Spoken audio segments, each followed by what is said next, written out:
오늘은 누가복음 7장 18절부터 35절까지의 말씀을 통해서 하나님의 은혜를 함께 나누도록 하겠습니다.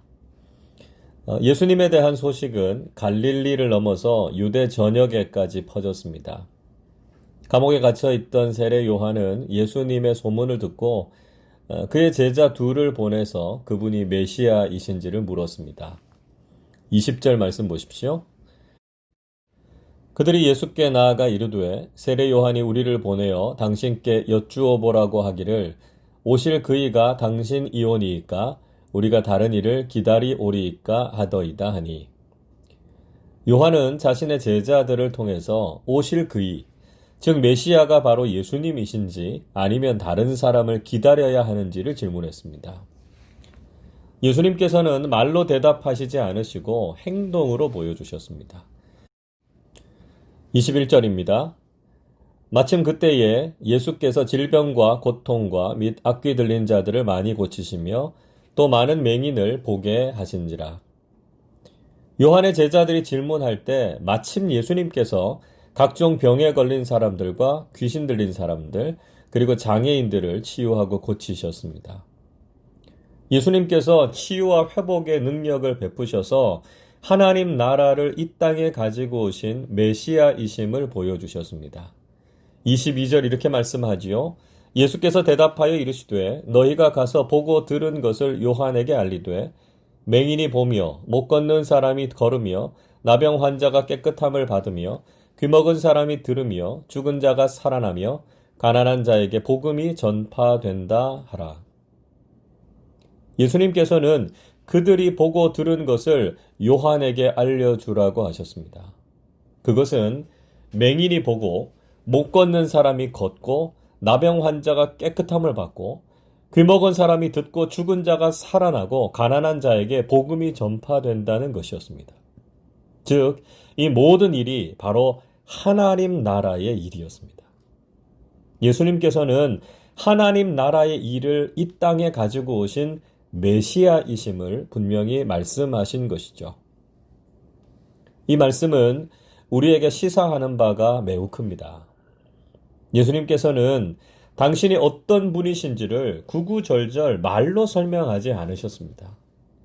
당신의 메시아이심을 보여주시기 위해서 하나님 나라의 능력과 기적을 베푸셨습니다.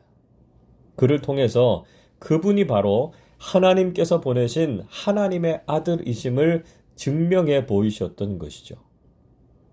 여러분, 오늘날 교회는 세상을 향해서 어떤 모습을 보여주고 있습니까? 우리는 말로 복음과 하나님 나라에 대해서 설명하려고 할 때가 많습니다. 그러나 정작 우리가 말은 많지만 삶을 통해서 그 능력을 나타내거나 우리의 신앙을 증명해내지 못하고 있습니다. 오늘날 교회가 신뢰를 잃어가고 세상의 비판을 받는 이유는 복음을 삶으로 살아내지 못하고 있기 때문입니다. 우리가 믿는 것과 사는 것이 서로 다르기 때문이죠. 우리는 오늘 예수님께서 보여주신 하나님 나라의 사역을 깊이 깨달아야 됩니다. 우리는 말이 아니라 삶과 행함으로 복음과 하나님 나라를 전하는 사람들이 되어야 합니다. 하나님 나라는 단지 말에 있지 않고 능력에 있다는 것을 보여주어야 한다는 것이죠. 고린도전서 4장 20절이 이렇게 말씀하죠. 하나님의 나라는 말에 있지 아니하고 오직 능력에 있습니다. 오늘날 교회는 하나님 나라의 능력을 회복해야 합니다. 예수님께서 하나님 나라의 일을 통해서 복음의 능력을 나타내셨듯이 우리도 하나님 나라의 능력으로 살아가는 사람들이 되어야 한다는 것이죠. 세례 요한의 제자들이 떠나고 난 이후에 이번에는 예수님께서 세례 요한이 어떤 사람인지에 대해서 말씀하셨습니다. 24절 보십시오. 요한이 보낸 자가 떠난 후에 예수께서 무리에게 요한에 대하여 말씀하시되 너희가 무엇을 보려고 광야에 나갔더냐? 바람에 흔들리는 갈대냐? 예수님께서는 무리들에게 너희가 무엇을 보려고 광야에 나갔더냐고 질문하셨습니다.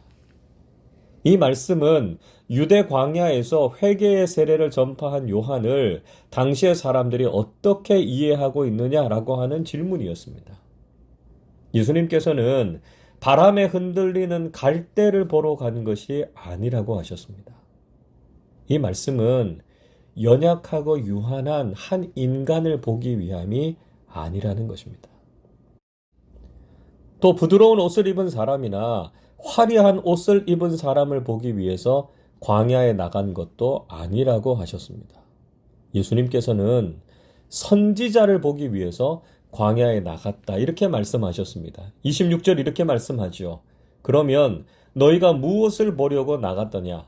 선지자냐? 옳다. 내가 너희에게 이르노니 선지자보다도 훌륭한 자니라. 예수님께서는 선지자보다 더 훌륭한 사람을 보기 위해서 광야에 나간 것이라고 말씀하셨습니다. 구약시대에 선지자가 했던 역할이 무엇이었습니까? 그들은 하나님의 말씀을 전하는 역할을 하지 않았습니까? 세례 요한은 하나님께서 보내신 선지자 가운데에서도 가장 위대한 선지자죠. 메시아가 오실 것을 전한 사람이었습니다. 27절 이렇게 말씀합니다.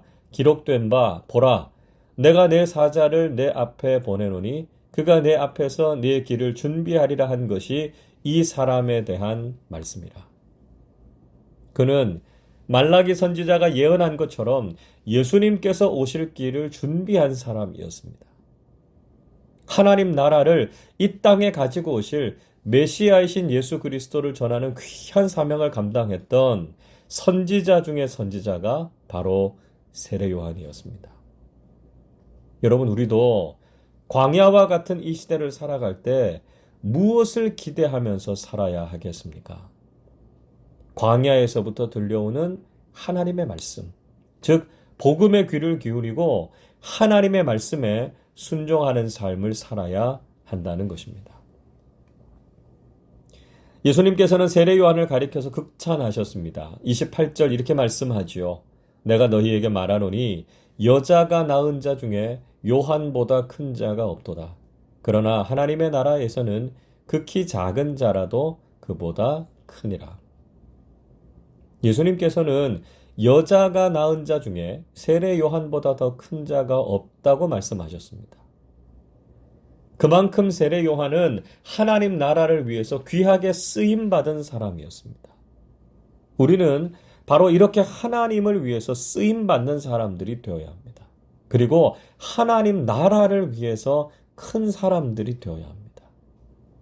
동시에 예수님께서는 하나님 나라에서는 아무리 작은 자라도 세례 요한보다 크다고 말씀하셨습니다. 즉, 이 세상에서 아무리 큰 것도 하나님 나라의 가장 작은 것보다 작다는 것이죠. 이 말씀은 우리가 어떤 가치관을 가지고 살아야 하는지를 보여주고 있습니다. 우리는 세상의 가치관이 아니라 하나님 나라 가치관을 가져야 합니다. 세상에서 크고 높아지기보다는 하나님 나라에서 인정받는 삶을 소중히 여기고 살아야 한다는 것이죠. 세상에서 아무리 많은 것을 가지고 높아져도 하나님 나라와는 비교할 수도 없습니다. 그래서 우리는 오직 하나님 나라에 우리의 가치를 두고 살아야 한다는 것이죠. 이렇게 세례 요한이 회개의 복음을 전했을 때 그 복음을 받아들이는 사람들이 있었는가 하면 거부하는 사람들도 있었습니다. 회개의 세례를 받았던 사람들은 예수님의 말씀을 의롭다고 인정했지만 바리새인들과 율법 교사들은 하나님의 뜻을 받아들이지 않았습니다. 그래서 예수님께서는 당시의 세대를 향해서 이렇게 비유하셨습니다. 32절 보시죠.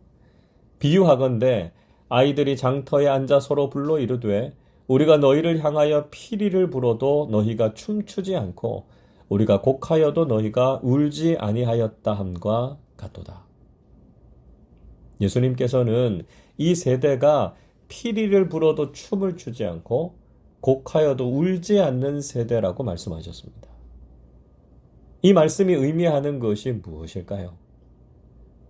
그것은 예수님과 세례 요한을 통해서 전해진 하나님 나라의 복음에 도무지 관심이 없는 사람들이라는 것입니다.